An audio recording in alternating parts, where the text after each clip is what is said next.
My name is Arvin. And this is Behind the Scenes Of our best days. Wow, Season 3. We've made it.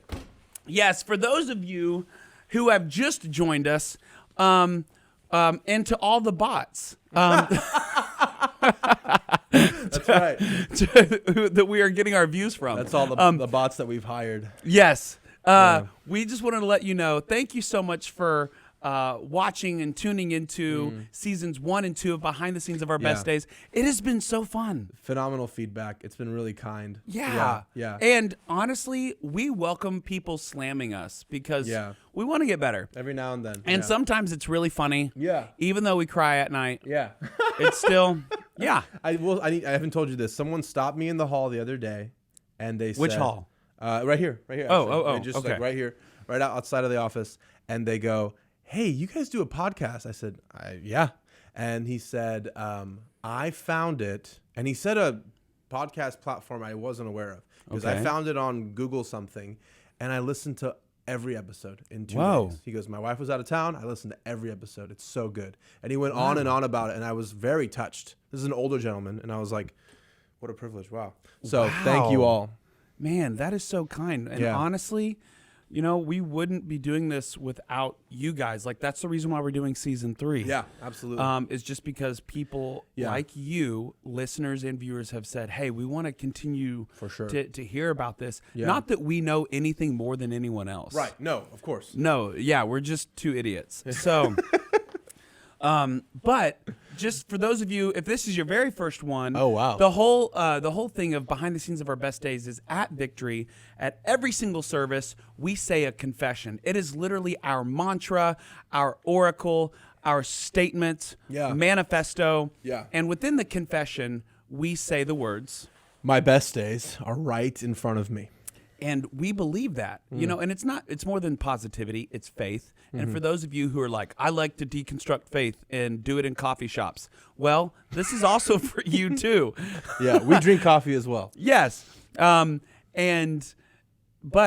with that saying is that we are here to talk about the things that are behind the scenes of what people post on social media as their best days, or what people preach about as their best days, or what worship people write about it, their best days, because everyone has a behind the scenes. Yeah. So anyways, so that's to catch you guys up. All right, so season 3. Today, boom. Let's go. Well, I want to say I've been thinking about it. I've had a lot of conversations about why does this podcast resonate with people, and I think it's because if you grow up in an environment like the one we've grown up in, or even if you're new to it, it's become very obvious, and I don't think anyone would say this is the case, like ever the intention, but Sunday morning Christianity is simply not enough, because all throughout the week, and I feel like every pastor who hears this, including Pastor Paul, would say, yes, absolutely, that's what I've been trying to tell you forever.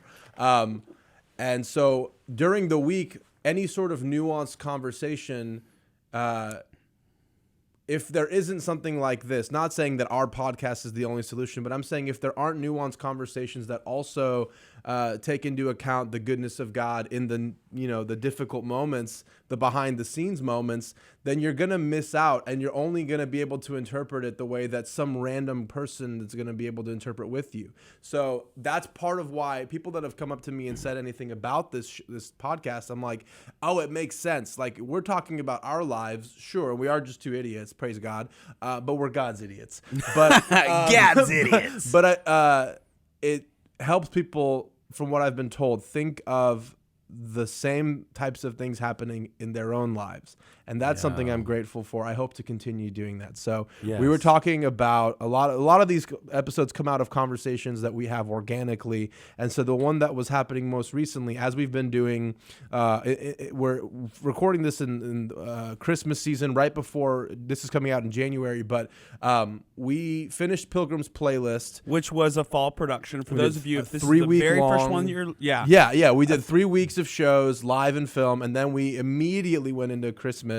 In 5 weeks after the Pilgrim's Playlist, 5 weeks after, we are putting on a show that's partial show, partial film. Yeah. There's 8 musical numbers. Right. There's dance, there's choreography, all new There's a wardrobe. completely new set that we've never done. Yeah, it's about 70 minutes. Yeah. And we're doing that 5 weeks after. And all of our people, besides obviously tech and camera crew, are volunteers.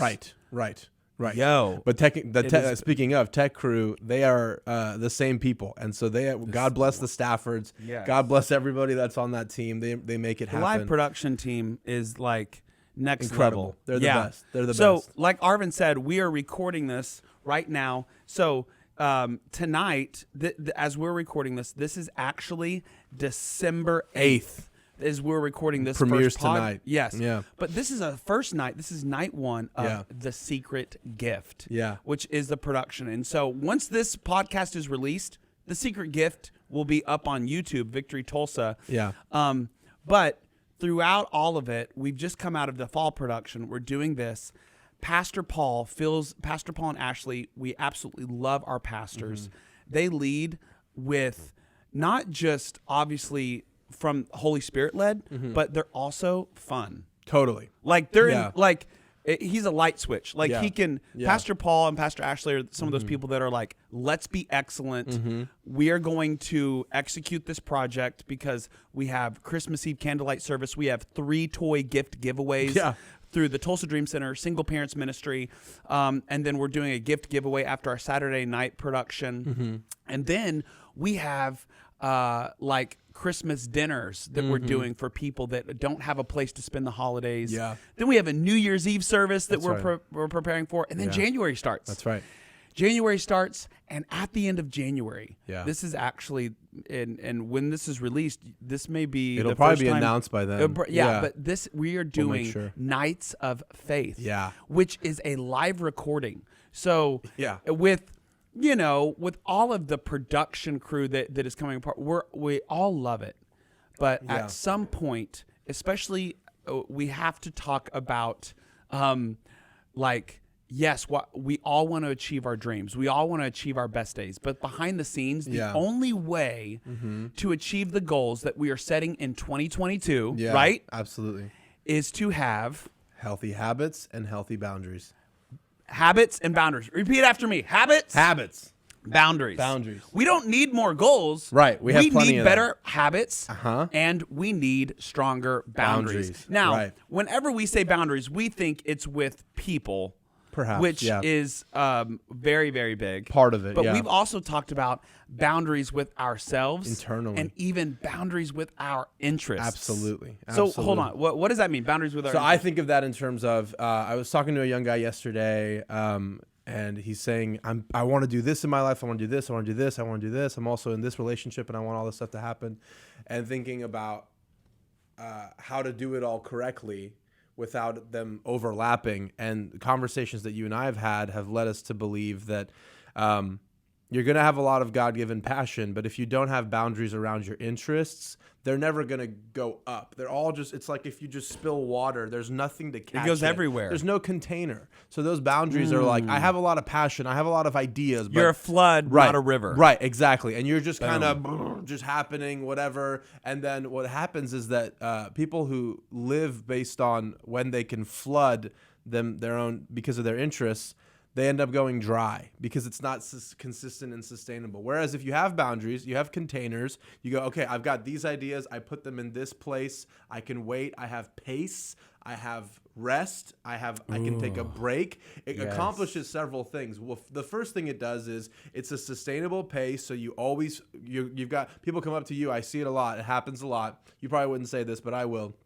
People come up to me? People come up to you and say, you're so creative. You're such creative geniuses. You guys have all these cool ideas. And what I know is putting boundaries around the conversations of creative stuff we want to do, make sure that there's an overwhelming amount of ideas at any given point in time. I've never seen it run dry because we've been having a 3-year-long conversation about boundaries, rest, pacing, etc. The second thing it does, the first thing was you make sure it's sustainable. You always have creativity flowing in your soul. The second thing it does is it forces you and it enables you to better trust God, because most people the starving artist idea is that I'm just desperate to get my ideas out, and I love Kanye West, but if you have a world full of Kanye West, no one's gonna eat, and you know what I mean. So like.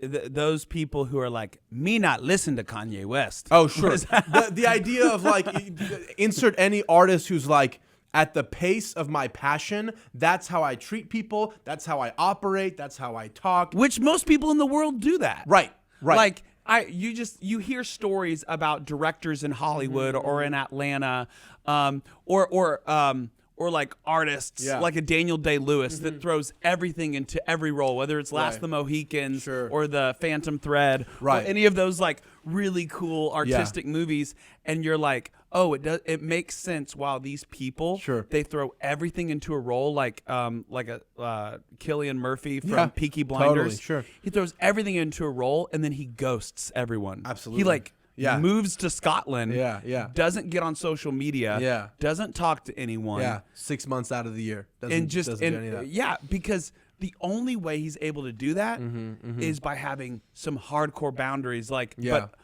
for us, we have to be at work at 8 a.m. the next day. So we're not, and those of you who work in the church and you are, probably working on the creative side. And when I say creative side, I don't mean just art.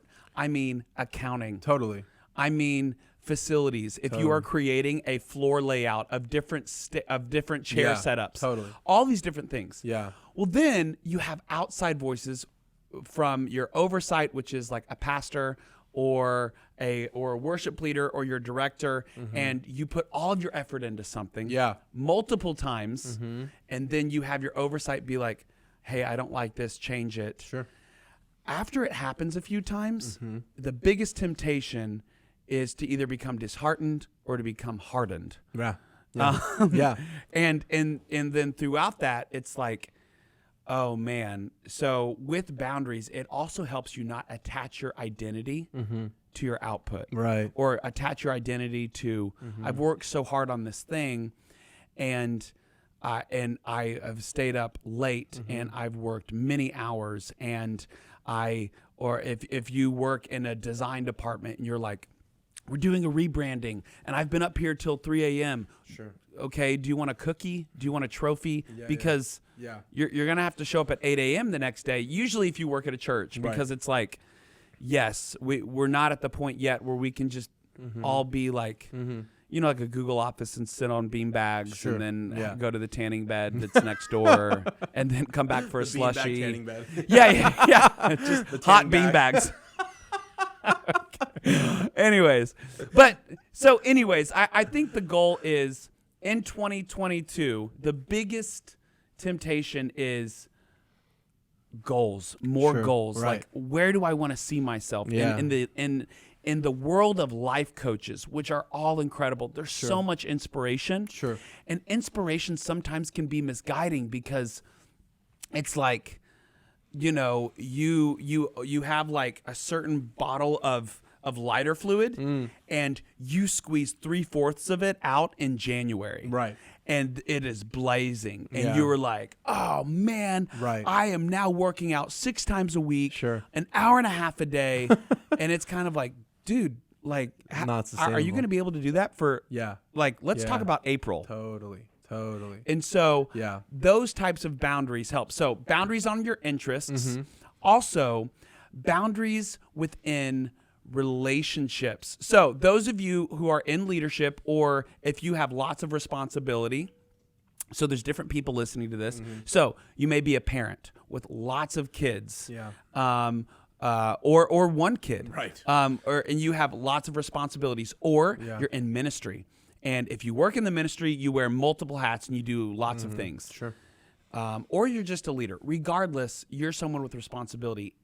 Having boundaries, not just with, let's talk about the people who have access to you. Absolutely. Yeah.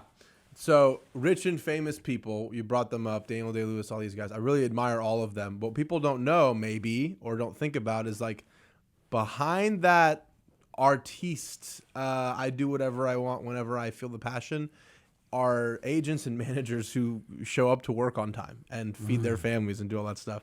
So there are those innate boundaries within it. So when you're not rich and famous and people have access to you, not everyone is going to So like if you work at a church. If you work at a church, anybody, you should be approachable. You know, you're trying to be Christ-like. And if you do something creative within any kind of field, people are going to have opinions about it. And it's been interesting to me how many, I was talking to a friend of ours about someone who had said some terribly unkind things at the last minute before their portion of a show. And I remember saying... So someone from the outside... barely sees a thing and has barely an opinion. sees a thing. Yeah. Comes to a production, and right before the person... does their part in the production, they're like, hey, in the run-through... I saw this, and you should change this, and why do you guys do that, and why is this... And it's like... My friend, you're so clearly in your own pain that, I mean, even one of the lines in The Secret Gift is about it when Miss Edna, and now it's out on YouTube so you can watch it, but there's a line when Nicholas and Beans are talking to Miss Edna, who is the sister of this evil orphan lord, and he says, I hate him, and she says, don't hate him, you can feel bad for him, but if you hate him, you'll become him. And then she talks about how he stewarded the pain of their childhood differently. Some people, this is the line I wanted to get to, some people grieve correctly, meaning that they place that story in a book that they put on the shelf, and they can remember it and recall it, and they can lend it to others. Like something bad that happened to them. Something happened. It's a testimony now. It's a testimony. Other people keep that book in their hand, and everyone they meet, they force them to read it. Look at this. So like an allegory of like in a conversation. Victim mentality. A victim mentality. So a victim mentality is someone who is like, hey, all of these bad things that happened to me, I'm force feeding it to you, but in like a regular conversation. Absolutely. And you're like, wow. And then all of a sudden people feel sorry for you, but then they're exhausted by you. Right. And then you start wondering like, why am I being ignored? Well, because every time you open your mouth, you're negative. Why are you negative? Because the things that you've been through, yes, like there is grace and hope for that. But like, let's put it as a testimony and put it on the shelf. That way you don't have to wear it. You don't have to look like what you've been through. Absolutely. And you don't have to talk like what you've been through. But there is a strange, and this is talk about behind the scenes of your best days. There is a strange spirit of the age right now which says, if I can convince you to feel sorry for me, I am entitled to what I want from you. Oh. If I can get attention, because who will... If you're a leader, or if you're someone who has a lot of different people in your life, make sure you're listening to what Arvin is saying, because this may sound familiar with someone who's in your circle. Yeah. All right. Now, just to remind, we're talking about boundaries now. Right. We talked about interests. Yeah. Now we're talking about people who have access to you. Right. People who have access to you who do not steward that access well. Yipers. People who, like, it could be a parent, it could be a family member. It happens in the church, and it should, but we shouldn't ignore it. The idea that I can get, especially when you start to bring in media, and if it's a large enough church, you can get on camera and you can have there was a very well-intentioned movement of we do a really good job at Victory. I'm really proud of the team that does the stories of Victory. They talk about things that they give God glory and credit for how God moved, but take the same kind of story and make it less about God's glory and make it about, now you have to listen to me. And I demand that you take every call and you respond to every text, and it turns into a mechanism for control. And if a person, be it a leader, quote unquote leader, or a 15-year-old with a parent with mental illness, you need to be aware that not everyone that has access to you is going to steward that access appropriately. So you're saying that if someone in your life is consistently being like, I have access to you, and I'm not stewarding it. And so if you don't respond to my text, if you don't hang out with me, if I see on your Insta story that you're hanging out with someone else instead of me, and then you bring it up in conversation, or you act salty, or you unfollow, all of those petty things are actually a big thing. Right. And it leads that we talked about mental health. Right. This is what that is. Absolutely. Yeah. The best thing you can do for a person like that is to stop rewarding them with the attention that they're demanding from you. So you giving them attention is actually It's what giving they them wa- the trophy. Why would they stop? Why would they stop behaving that way when okay. they go, look, and it's usually subconscious, so there's no reason to be rude to these people. These are people in pain. And often, I know this well because I've done this myself. So the reward is your attention, your time, your sympathy, your compassion, and church employees, a lot of them are exhausted and burnt out because they are unable to correctly build relationship with healthy people because they are too busy taking on the burdens of unhealthy people and toxic people. When the reality is, Jesus' approach to that would be, look, if you want healing, he goes to that man in John 5, I think verse 38. He goes, look, do you want to be healed? Because right now you're getting a lot of attention from not being healed. So maybe as soon as you want, I can do something for you. I can heal this problem. But then the other person has to say, and I've had this conversation over and over again the last 36 months. And I'm being delicate and careful. Say it. But the conversation I've had over and over again is, I don't think you realize that you have made your testimony into a weapon.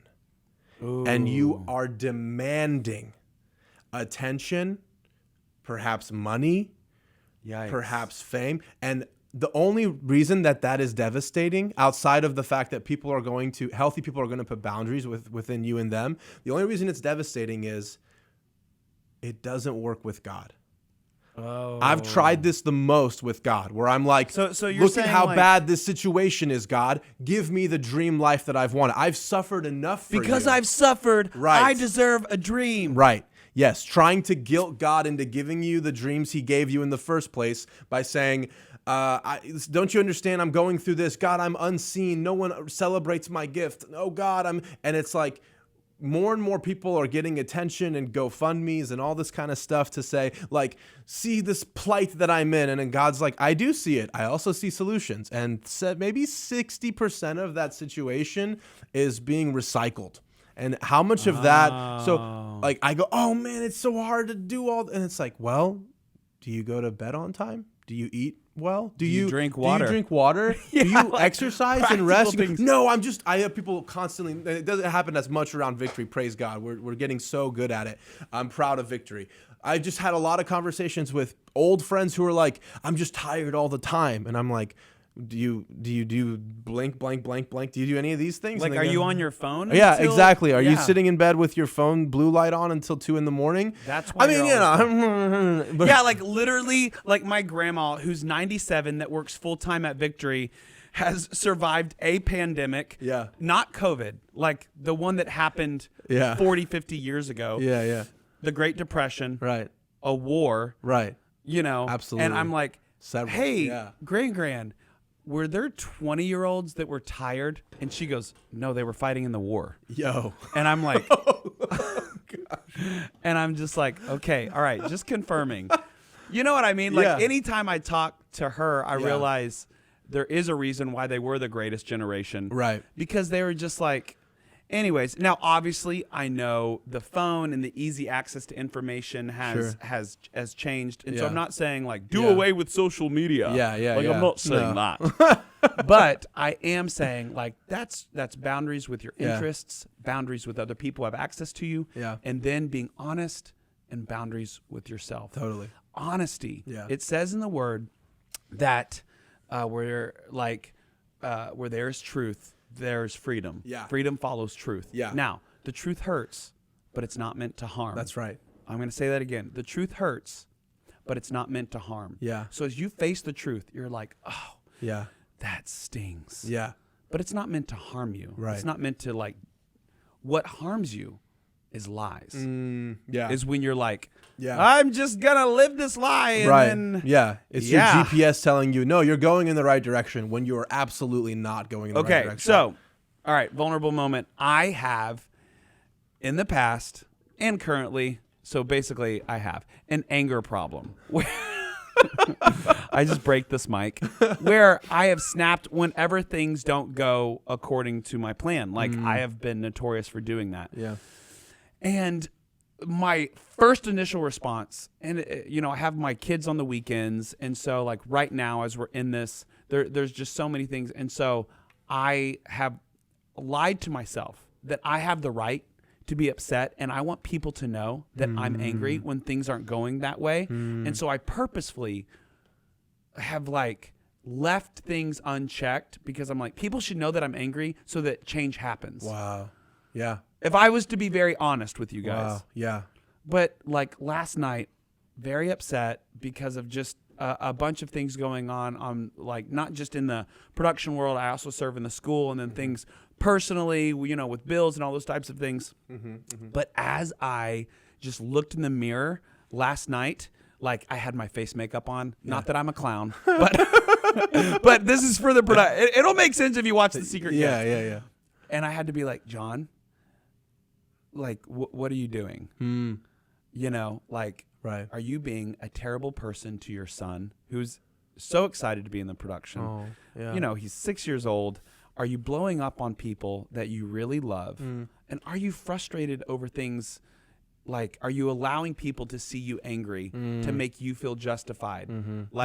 So anyways, I just feel like that was something. I'm not trying to give myself a pat on the back. I'm giving you guys an example of being like, that's my trait. Yeah. And everyone has those things that they have to be honest with themselves on. Yeah. So the second thing is, in 2022, we don't necessarily need more goals. We need boundaries. And then the second half portion of this is habits. Yeah. No, so about and as we come to a close here, we developed this reading thing that we did with our office, and we read the book Atomic Habits. James Clear. Great book. James Clear, Atomic Habits. It really, really was amazing, and it helped us. His whole thing is that have the vision of the person that you are, that you want to be. The person that you want to be. So keep the big picture in mind as you do the small things, and you will get there. Yeah. It's not about outrunning anyone. It's about outlasting. It's about like outlasting the things that come at you of you are tired, you have a lot on your plate. Yeah. It's not about outrunning those things. It's about outlasting them. Yeah. Because things don't get easier. Yeah. You get stronger. Yeah. I'm going to say that again. Things don't get easier, but you get stronger. Yeah. God's will for us is to go from glory to glory. So the goal would be, at least right now in this season, if God continues to ask us to do productions, we want to go from glory to glory. Like, I'm always wanting to one up, not someone else, but what we did previously. Absolutely.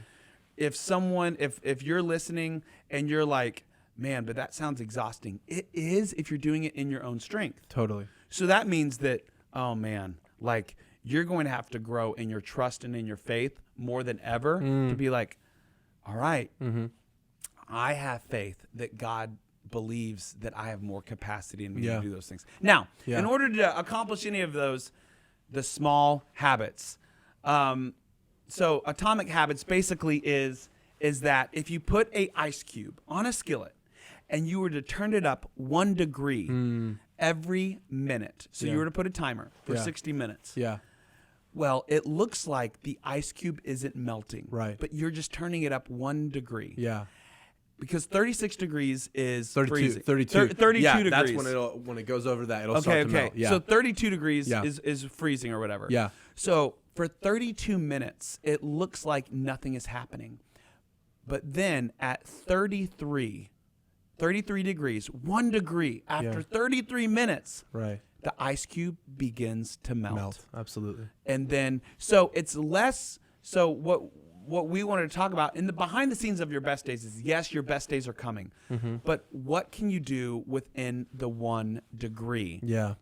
Like for me, like I was just thinking of that whenever I walk into my house, I have so much laundry. Does anyone else feel like laundry consumes their week? I have a pile of it in my closet right now that I have to fold. Absolutely. Yes. Yeah. I feel like to do laundry takes me an hour. To fold it and put it away takes me a month. And then it starts to grow. And then I'm like, I have an island of clothes. Yeah. That like, I don't know. Yeah. Someone It's like leaves in the fall you jump into. yeah, no, honestly. And so anyways, but throughout all of that, I just am like, okay, I can't focus on this large thing of laundry. I'm going to put away, like I have 3 kids. I'm going to put away Jude's shirts tonight. Yeah. And that takes 5-8 minutes. Yeah. Nice. I'm not going to look at my other kids. I'm not even going to look at Jude's pants. Yeah. Yeah. Just his shirts. Yeah, another day. Yeah, another day, another dollar. It's just trying to do it's like brushing your teeth or tying your shoes. Like, what can I do today that is going to get me to the place to where I'm like, okay. Yeah, absolutely. Micro habits, like Micro small habits. stuff. He also talks about stacking habits so that one thing leads to another. I found out that if I pack my gym bag the night before instead of the morning of, the entire rest of the next day is different. The whole one small thing, it takes maybe 5 minutes if I don't look at my phone or stop to do something else. But when I wake up, I go, I already packed my bag.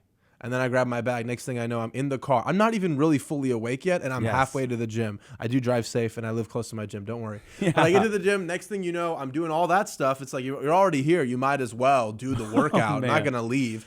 And then, you know what I mean? Next thing you know, it's like it's 6 a.m. and I swim after I finish working out. So I'm in the pool at 6 a.m. and I go, there's no way this won't be a good day.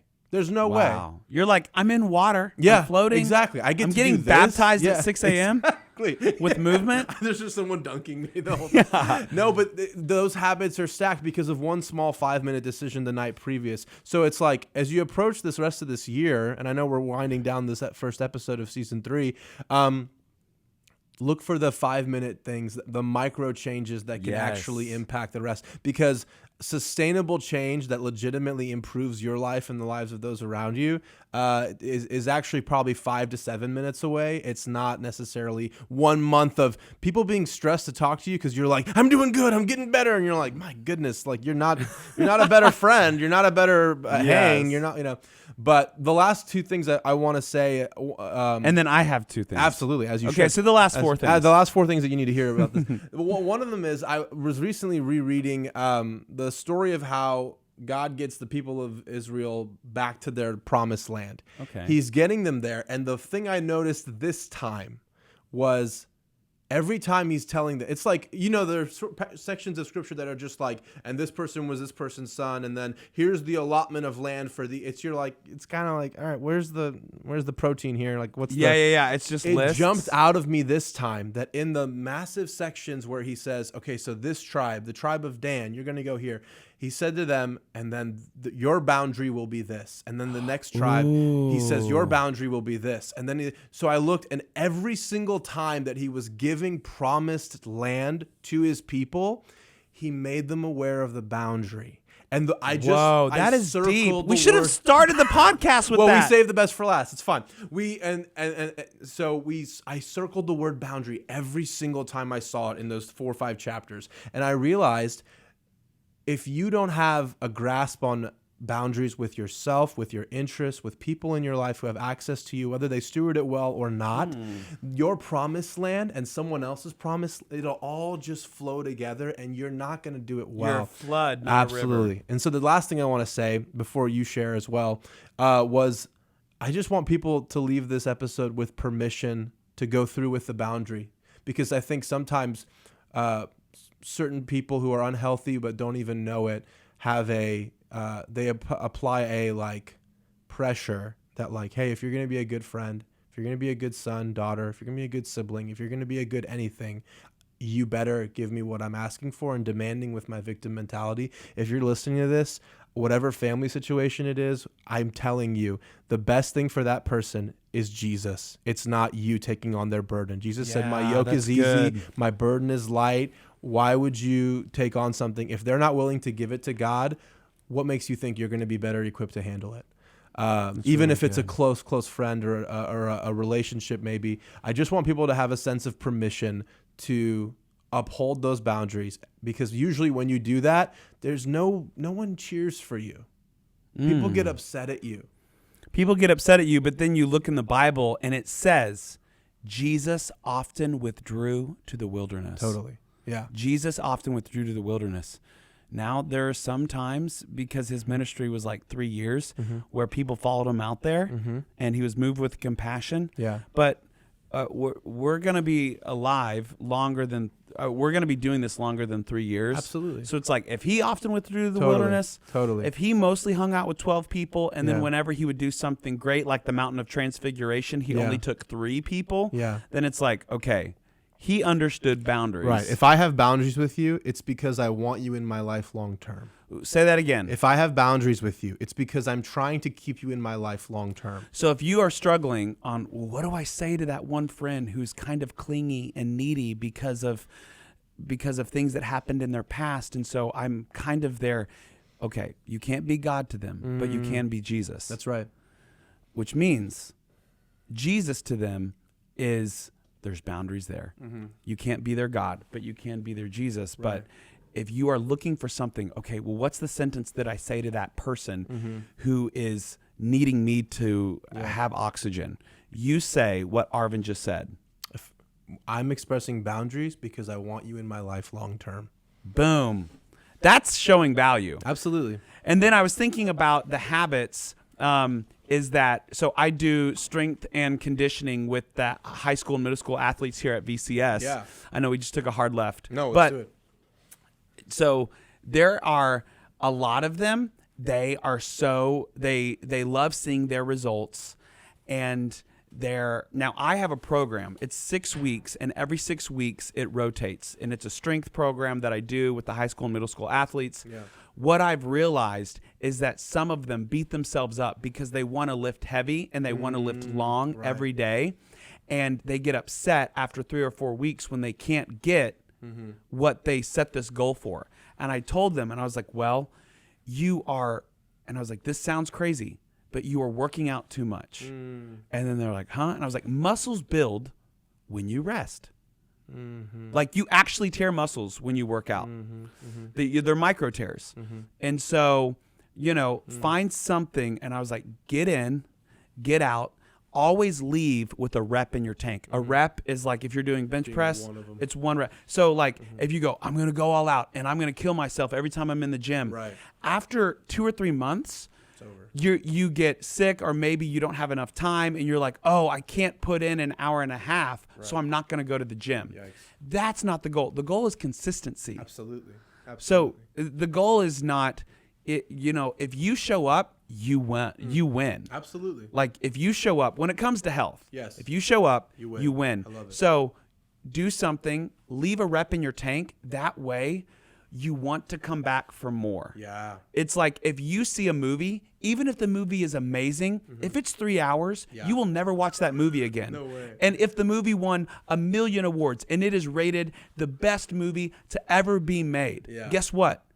You won't watch it again. Yeah. Because they put out all the sauce and it was 3 hours, and it's Yeah. just a lot. Yeah. But why do people love TV shows on Netflix, Prime, and Disney? Yeah. Because people love to commit to 20 minutes. Yeah. To 30 minutes. Right. So Yeah. those who are content creators, just this is a sidebar, but look for things that people can microdose as opposed to like a Yeah. big pie. Totally. Like, Yeah. anyways. Totally. And then for your personal life, the small atomic habits, the things that you can keep consistently. Anyways, and that's where we are at with behind the scenes of our best days. Hey, thank you so much for listening. And we are looking forward to our next podcast, which are some pretty funny stories. But that's all we're going to say. You'll want to tune in. Yes. But it's, like we've said, Victory has been around for 40 years, and it's built on faith and cringy stories. And that's what we are going to kind of regurgitate and talk about some things. Hey, we love you. My name is John. My name's Arvin. Thank you for listening and watching Behind the Scenes Of our best day, season 3.